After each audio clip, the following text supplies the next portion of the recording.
ওষুধ খরচা, খাবার খরচা, কারণ আমি রোজগার করতে পারিনি। আমাকে দেখার জন্য কেউ এখানে নেই। আগে প্রত্যেক মাসে সময় মতো টাকা এসে যেত, শেষ এই 3 মাস কি হয়েছে জানি না। এই ব্যাংকে একটাও টাকা আসেনি। আমার খাওয়ার জন্যে একটাও টাকা নেই। আমি 2 দিন কিছু খাইনি। আসলে মা, ভুলটা আমাদের ব্যাংকের তরফ থেকেই হয়েছে। আপনার ছেলে অন্য একটা অ্যাকাউন্টে টাকা পাঠাতো। আপনি বরং আমাকে পাসবইটা দিন, আমি টাকাটা তুলে দিচ্ছি। আপনি চিন্তা করবেন না।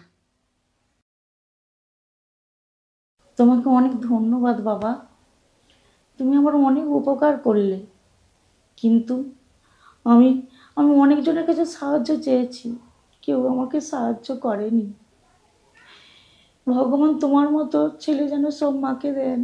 আরে, এতে উপকার করার কি আছে মা? আমি তো আমার কাজ করছি, আর তাছাড়া টাকাটা তো আপনারই। ঠিক আছে, আপনি বাইরে গিয়ে অপেক্ষা করুন, আমি টাকাটা তোলার ব্যবস্থা করছি। ম্যাডাম, এটা আপনি কি করছেন? ওনার অ্যাকাউন্টে লাস্ট 3 মাস ধরে কোনো টাকাই আসেনি।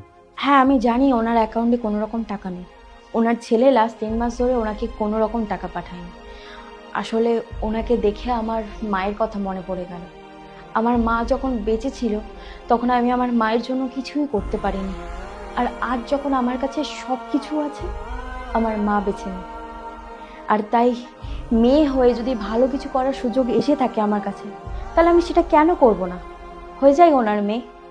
তুমি বরং এক কাজ করো, আমার অ্যাকাউন্ট থেকে ওনাকে 3 মাসে টাকা তুলে দিয়ে দাও।